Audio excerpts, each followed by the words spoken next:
Tonton video ini sampai selesai agar Anda tidak gagal paham.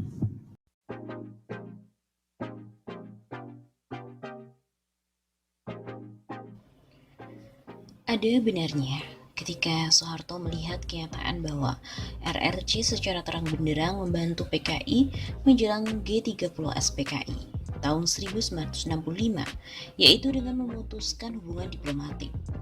Lalu disusul dengan kebijakan pengawasan dengan ketat terhadap WNI keturunan, antara lain tidak boleh main politik. Bagaimana kebijakan itu dilaksanakan di lapangan? Tidak jelas. Mungkin lewat jaringan intelijen. Orang-orang keturunan ini memang gawat. Ada yang setia kepada Republik, ada yang membenci, dan ada pula yang separuh-separuh. Sekalipun semuanya mencari nafkah di bumi pertiwi. Yang tidak suka kepada Republik dan pribumi adalah mereka yang menganggap lebih tinggi derajatnya. Mereka itu keturunan Tartar yang kalah perang melawan Raden Wijaya pada tahun 1200-an dan menjadi tawanan perang, lalu dipaksa ikut membangun Majapahit. Mereka dendam dengan orang-orang pribumi. Mereka masih berkiblat ke daratan. Terlebih sesudah Belanda masuk, mereka pun diangkat menjadi mediator dan dengan kedudukan tinggi di atas pribumi. Dengan privilege yang mereka miliki dari Belanda, antara lain yaitu memungut pajak, berdagang candu, membuat tempat judi dan lain-lain, disertai kepiawaian mereka dalam berdagang dengan menipu. Mereka pun menjadi kaya raya. Mereka pandai dengan menyembunyikan kekayaan mereka, yaitu dengan menyimpan harta dan hidup bersahaja. Mereka pun saling tolong-menolong dan percaya di antara sesama saja. Mereka hidup dengan cara segregatif, secara berlebihan terhadap pribumi. Mereka juga tidak suka dengan hal-hal yang berbau pribumi termasuk agama Islam dan menganggapnya sebagai perilaku primitif. Penyerahan diri terhadap Yang Maha Kuasa dan tujuan kepada kehidupan akhirat dianggapnya sebagai sebuah kelemahan. Larangan beraktivitas politik, tapi kebebasan seluasnya dalam kehidupan bisnis merupakan kesempatan besar bagi mereka untuk menguasai kehidupan duniawi. Mereka pula yang memanfaatkan keleluasaan era pembangunan, terlebih lagi pada era deregulasi di bidang keuangan dan perbankan. Mereka benar-benar menjadi penguasa bisnis, menjadi ikan hiu di lautan luas dan singa di belantara Serengeti Afrika. Maka Soeharto pun dianggap menjadi orang yang melahirkan para naga. Mungkin maksud Soeharto mau memanfaatkan dan sekaligus belajar dari mereka. Soeharto tidak menyangka bahwa kebanyakan dari mereka adalah menalu. Kebanyakan jiwa mereka adalah kapitalis, liberalis, individualis, bahkan kolonialis dan imperialis. Sedang orang Indonesia lebih mengutamakan asas kekeluargaan yang menerima penjajah bule, kuning, hitam tanpa curiga. Dengan keharusan mereka ganti nama, bertambah sulitlah kita. Para pribumi yang diwarisi tanah air Nusantara ini membedakan yang jahat dengan yang loyal. Padahal orang macam Kwek Kian Gi dan juga Yap Tim Hian pasti lebih loyal kepada Republik Indonesia dibandingkan dengan Prayogo Pangestu atau Joko Widodo. Kalau mereka dulu dekat dengan Belanda, pasca kemerdekaan, mereka pun pandai mendekati para penguasa macam Soeharto dan Megawati, serta para jenderal yang punya pangkat. Mereka selalu punya maksud tersembunyi. Benar-benar para keturunan ini bak mendapat durian runtuh berupa tanah air yang menjadi harapan mereka dibanding tanah daratan nenek moyangnya. Tapi dasarnya orang kebanyakan jiwa raga dan loyalitasnya hanya kepada Tiongkok. Jadi apakah Donald Trump memperlakukan mereka sama atau dengan diskriminasi? Loyalitas mereka tetaplah pada Xi Jinping. Soeharto dan lain-lainnya pun tertipu. Di Indonesia, Soeharto dan para pembesar kita seharusnya melakukan kebijakan yang highly selective.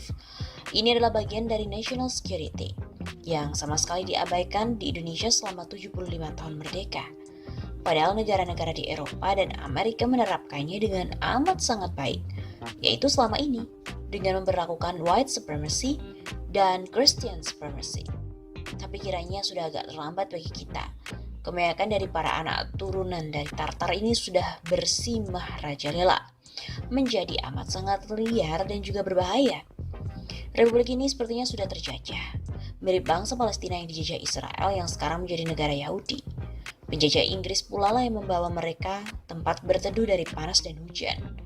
Seperti kita menerima para keturunan, puluhan, ratusan lalu ribuan orang-orang Yahudi berdatangan mulai tahun 1915. Awalnya mulut mereka manis, Tapi ketika Inggris meninggalkan Timur Tengah, mereka meninggalkan pula persenjataan lengkap bagi para Yahudi. Mereka menjadi angkara. Dalam waktu relatif pendek, mereka menguasai bisnis, perdagangan, industri, dan keuangan para Arab Palestina. Mereka pun mulai merampok tanah-tanah Palestina. Persis seperti kelakuan Ciputra, Sumarecon, Sinarmas, Agung Podomoro, Sedayu, Lipo, dan lain-lain. Lalu pada hari yang awalnya disepakati sebagaimana hari, yaitu Yahudi dan juga Arab Palestina berjanji untuk hidup berdampingan, ternyata menjadi hari deklarasi kemerdekaan Israel pada tahun 1948. Masyarakat Palestina yang mayoritas Muslim tertipu. Pada hari itu orang-orang Palestina mulai diusir dari tanah airnya.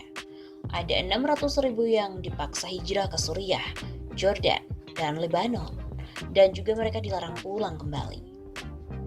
Itulah Hari Naas Bangsa Palestina, hari penyesalan, hari yang amat menyedihkan, hari katastrofik, hari malapetaka, hari Al-Nakba, yang selalu diperingati dengan tangis dan air mata. Sejak hari itu, segala perjuangan bangsa Palestina untuk kembali berdaulat di tanah airnya selalu gagal. Presiden Harry S. Truman dan Amerika Serikat sehari kemudian mendukung terbentuknya negara Israel itu. Lalu Inggris, Perancis, dan seluruh Eropa. Ribuan nyawa dan banjir darah yang mengalir dari bangsa Palestina yang berjuang untuk berdaulat kembali dibalas dengan semakin sempitnya wilayah Palestina. Demikian pula perang tahun 1967 yang merupakan perang koalisi para Salibi bersama dengan Israel melawan koalisi Islam bersama bangsa Arab. Semakin menempatkan Palestina menjadi bangsa terjajah. Dengan tanahnya tinggal secuil sampai hari ini.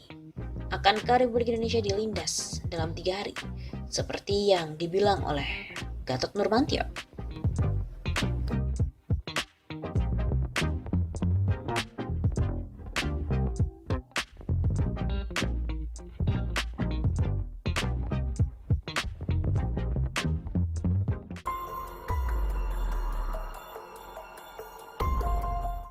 Gerakan kudeta Jokowi datang dari dalam.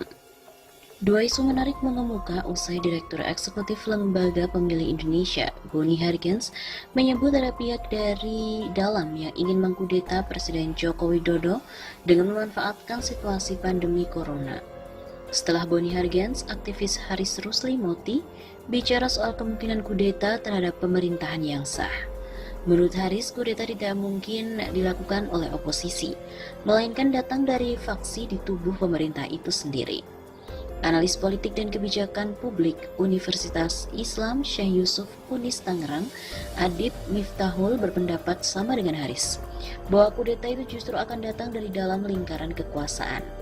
Menurutnya, komunikasi politik yang kerap berseberangan antar pemangku jabatan di pemerintah seperti kebijakan penanganan COVID-19 yang gagal diterjemahkan oleh para pembantu presiden bisa diartikan sebagai salah satu wujud di lingkaran penguasa yang berusaha untuk menggusur Jokowi. Makanya, menurut saya sangat masuk akal kalau malah timbul dugaan ada pihak di lingkaran penguasa yang berusaha menggusur Jokowi, walaupun kemungkinannya itu kecil. Begitu kata Adib Miftahul kepada kantor berita politik pada hari Jumat 5 Juni. Senada dengan Haris, Adib Miftahul justru melihat gerakan kudeta terhadap Jokowi dari barisan oposisi sangat jauh dan tidak mungkin. Alasannya, sosok dari simbol oposisi yakni Prabowo Subianto telah bergabung ke dalam pemerintah, bahkan seluruh narasi dan sikapnya sudah sangat sejalan dengan pemerintahan Jokowi. Simbol oposisi itu, sambung Adib, kemudian bergeser ke Gubernur DKI Jakarta Anies Baswedan. Namun dia melihat Anies tidak mungkin melakukan perebutan kekuasaan di luar aturan yang ada di dalam konstitusi atau kudeta. Memang kalau ada arah kepada kudeta, itu walaupun saya bilang kecil kemungkinan terjadi dari lingkaran kekuasaan. Masuk akal dari faksi pemerintah itu sendiri. Karena kalau kita lihat banyak pertentangan komunikasi politik. Tutupnya,